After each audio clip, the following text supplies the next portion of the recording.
Hello, I am Megan Howard, Youth Education Advocate at RAMP, which is a Center for Independent Living. RAMP serves Winnebago, DeKalb, Stevenson, and Boone counties in northern Illinois. And this webinar today is designed primarily for parents because it is on coping with ADHD.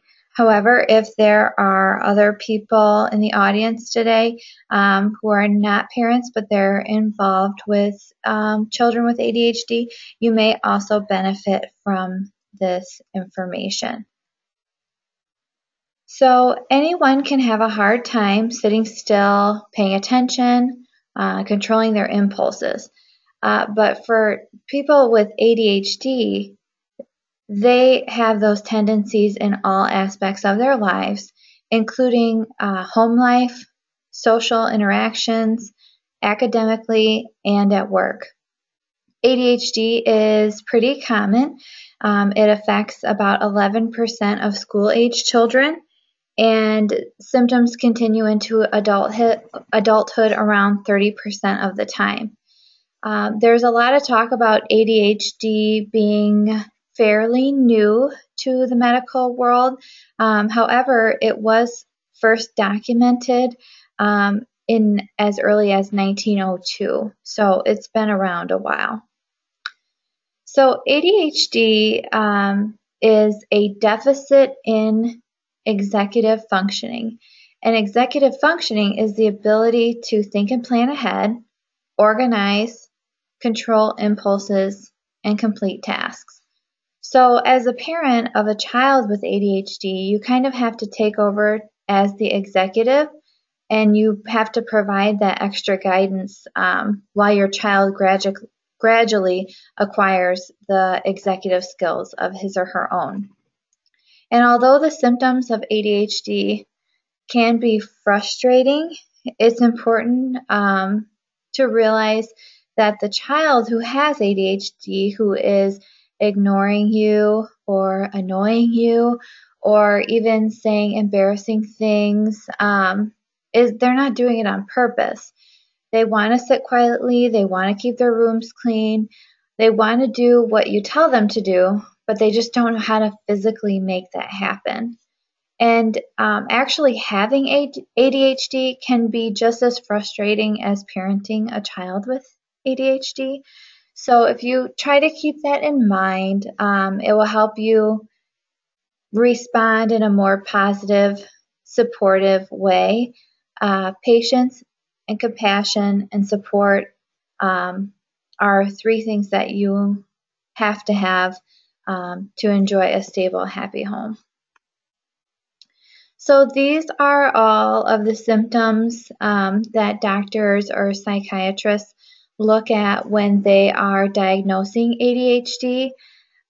So for children, they have to have 6 or more symptoms. If they're 17 or older, or adults, they have to have at least 5 of the symptoms present. So if you're wondering how they came up with your child's diagnosis, these are some of the things that they looked at. So children with ADHD should be held to the same expectations as their peers at the same emotional development level. Children with ADHD, like all children, will have academic strengths and weaknesses, and their social interactions will vary. Some of them are, just like any other child. Some children are very outgoing, others are more reserved. However, children with ADHD are often noted to be emotionally delayed, some as much as a delay in maturity up to 30%. Which means a 10-year-old may be behaving like a 7-year-old at times, or a 20-year-old may respond like a 14-year-old. So you should expect your child to be able to behave on their emotional level, which may be below their peers. So it's important if you're parenting a child with ADHD to understand how your child's symptoms affect your family as a whole. So children with ADHD they often don't hear parental instructions. So they can't really obey them because they didn't hear it. They're disorganized and easily distracted, and sometimes they'll keep other family members waiting, and they might not even be aware, or they'll forget that someone's waiting for them. They start projects and forget to finish them, and oftentimes they do not clean up after their projects or after themselves. They may interrupt conversations or demand attention at inappropriate times. They might speak before they think, and they sometimes can say things that are tactless or embarrassing. It's difficult to get them to go to bed and sleep. And they may run around the house or even do things that put themselves into physical danger because they're just, impulsive and don't realize what they're doing. So raising a child with ADHD can be physically exhausting, and then constantly monitoring their activities can be psychologically exhausting. It's frustrating that they have inability to listen, and that their behaviors have consequences, so that can make you stressed out knowing that, if he does this again, I'm going to have to do this because that's what I told him. And no one really likes consequences, not even parents. You may have a basic personality difference from your child, so their behaviors may be difficult to understand or accept. Oftentimes, parents become frustrated and then angry, and then they feel guilty about being frustrated and angry. So the best thing to do is to master a combination of compassion and consistency. So living in a home that provides both love and structure is the best thing for a child who is learning to manage ADHD. So, and I'm telling you things so you're not alone. There's a lot of other parents parenting children with ADHD. But hopefully after this webinar, you'll have some ideas on how to make life a little easier. So positive attitudes are very powerful. So attitude is a little thing that can make a big difference. So try to keep things in perspective for your child. Try to remember that their behavior is oftentimes related to a disability. It's not intentional. And hold on to your sense of humor, because what happens today that's embarrassing might be a funny story down the road. Don't sweat the small stuff and be willing to make compromises. So if your child does a few of their chores and does their homework but leaves one chore undone, maybe it'd be okay to let that one go. If it may be hard to let that go, especially if you're a perfectionist or if you have other children in the house who are saying, well, he didn't have to wash the dishes. That may be difficult, but sometimes it might be easier just to let it go today and start over tomorrow. And then believe in your child. Typically, children with ADHD get a lot of criticism, and so do their parents. So try to remember that your child is, a wonderful kid. Try to think about positive things. Think of things that are unique to your child and write a list and try to think about those things daily. That way you can have some positive perspective on who your child is. Take care of yourself. If you become overtired or run out of patience, you will lose sight of the structure and support that you have created for your child. So take care of yourself. Eat right, exercise, reduce stress, seek support. If you need help, talk to your child's doctors, therapists, teachers. There are support groups for ADHD, so join one of them. take a break. If someone offers to watch your child, let them, but explain to them how to best manage your child in your absence. Establish structure and stick to it. So statistically, children with ADHD are more likely to succeed when tasks occur in predictable patterns and in predictable places. So establish structure in your home so your child knows what to expect and what is expected from them.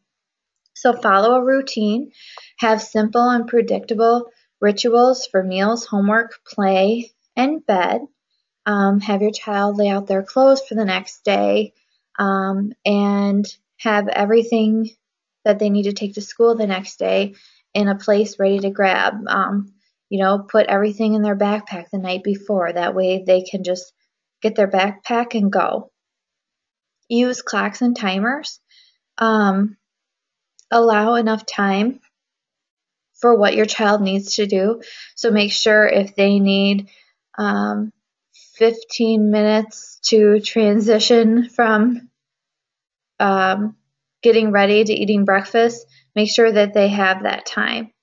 And use the timer, and you can say, we're going to play for 15 more minutes, and then we're going to start getting ready for bed. So once the timer goes off, the child knows, okay, it's time to end my game and it's time to go to bed. Simplify your child's schedule. So avoiding idle time is good. It's good to have plans for your child so they don't end up bored and end up doing a non-preferred activity. But you don't want to have them in so many after-school activities that they're stressed out and wound up. So it's just really about finding a balance for that. Give your child a quiet place at home, a place where they can go to unwind and relax. But make sure it's not the same place that your child goes for a timeout. It should be a positive environment. And then try to be neat and organized so your child knows everything has a place. Another technique is to give your child one notebook as a place where they can jot down their thoughts, draw, color, write down important dates. If you give them too many notebooks, they will lose them. So one would be good. And then if you decide to do a binder or planner or something like that, make sure you help them clean it out, especially binders, because they may get jam-packed full of papers that your child doesn't really need or want. So it's kind of teaching them a skill how to clean their notebook out and start fresh. I have heard that this is beneficial for kids with ADHD because they have so much going on in their brain that they feel like if they can just get a few things down, then they have more room to think. So this is back to balance again. Avoid problems by planning activities. So idle time can exacerbate their symptoms and create chaos in their home. Keep them busy, but not too many things that makes them overwhelmed.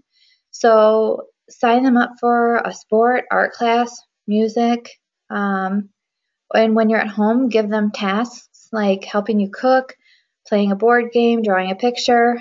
Try not to over-rely on the TV, computer, or video games. Unfortunately, those things can increase your child's symptoms. Usually kids with ADHD need to get up and move around. So try to think of things like that.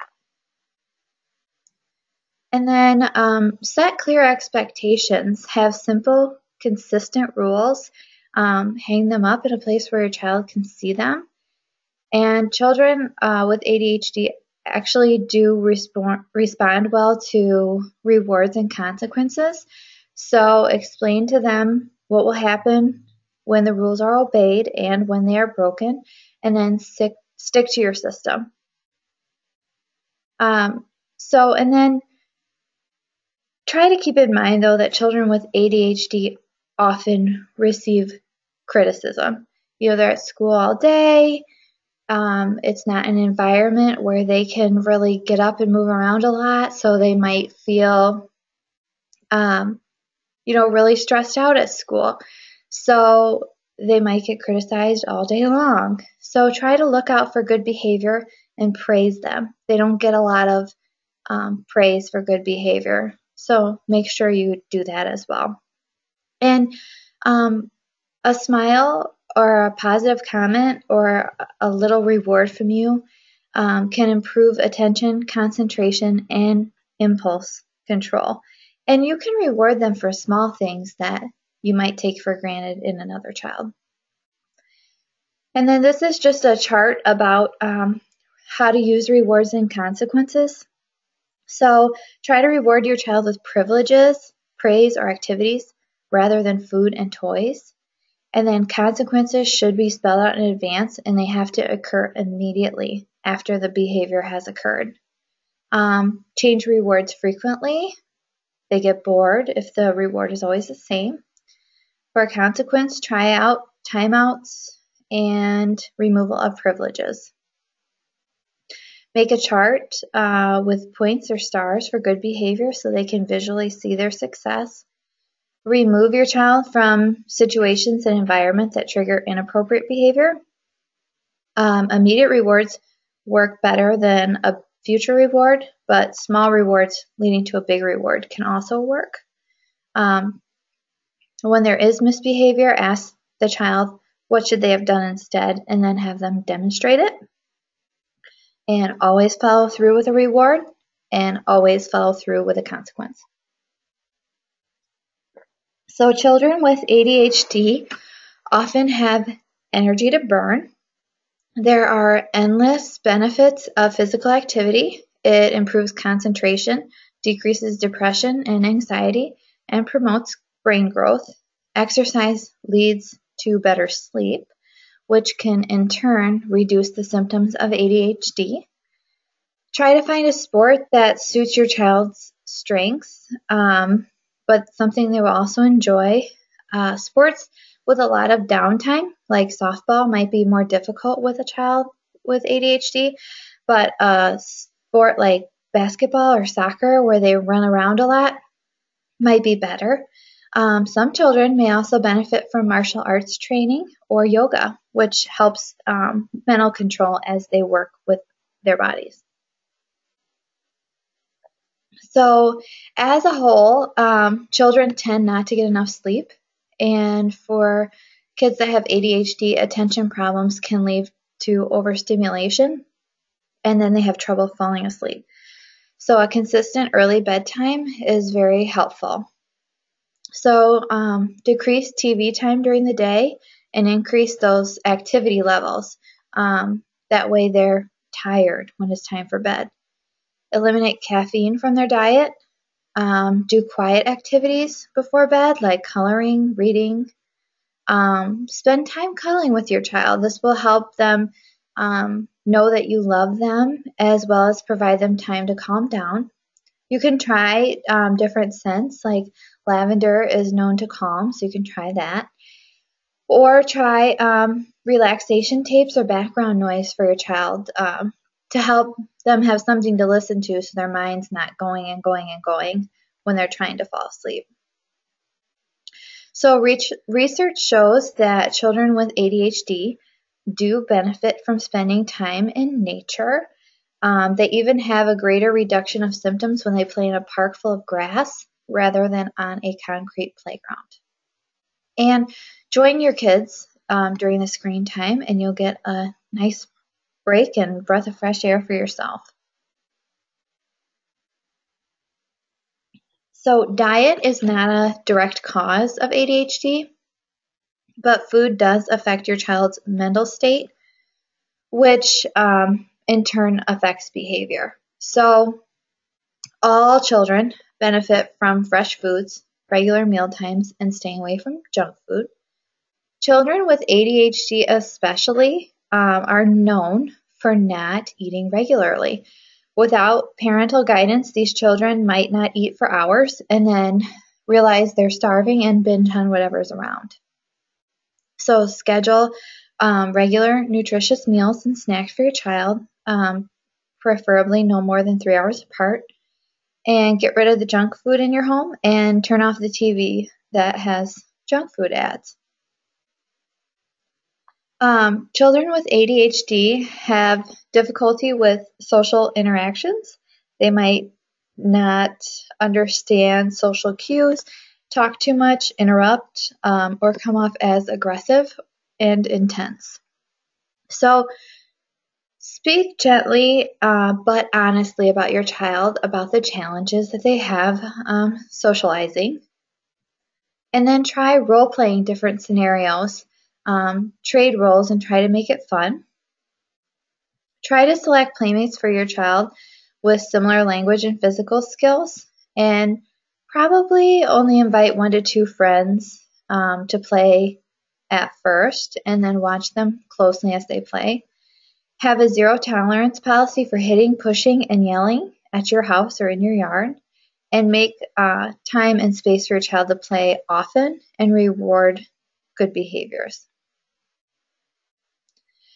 Children with ADHD benefit from options.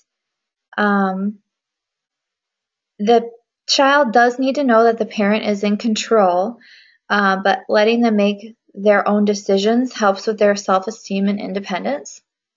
So you can do this in small ways. Like for snack times, try giving your child 2 options to choose from. During transition times, help your child select what they would like to do next. Like say, would you like to draw, or do you want to help me with dinner? For activities, ask for the child's preferences, but then don't give them, if you give them too many choices, it might overwhelm them. So help them narrow down and pick different types of physical exercise. Cut clutter. So visual clutter is very overwhelming for children with ADHD. However, organizing is also overwhelming. So try to help them do a little bit at a time and use timers to stay on task. Some people find difficulty in cutting clutter because you have to get rid of some of your possessions. So try getting rid of them in a way that feels good to you, like giving it to a charitable organization or selling it to get some of the money that you spent on it back. If your child has so much stuff that he or she can't find anything, then it's really not beneficial to them. And then acceptance. So ADHD does not define your child, but it is part of who they are, and it may be for years to come. So teaching children acceptance helps them and you to take positive steps like learning about ADHD and finding strategies and coping mechanisms to make life easier and more successful. This is common and you're not alone. There are many parents out there raising kids with ADHD and trying to learn what success means for them. And don't be afraid to seek support like professional counseling or peer counseling, meeting with other parents to talk or vent, or even brainstorm ideas for helping your child. But it's important to leave these sessions, whether with a professional or a peer, with a positive attitude and outlook. If any of these relationships are negative or detrimental, then don't continue them. Find another person to talk to instead. And then this is a really cool ADHD simulation. I think it really opens your mind to step into your child's shoes. So if you go to www.understood.org and click on Through Your Child's Eyes, and then click on Experience It, you can actually select your child's grade and some of the items they struggle with, like attention or hyperactivity. And then once you click on Get Started, it gives you an activity to do as if you had ADHD. So it's really cool. And then these are just some resources that were used to create this webinar. So feel free to check any of them out. And then there is my information again. Again, I'm Megan Howard with RAMP. So if you have any questions about this webinar or anything else, you can give us a call, and our number is located there as well as our website. So I hope that you've learned something today, and I thank you for spending time with me.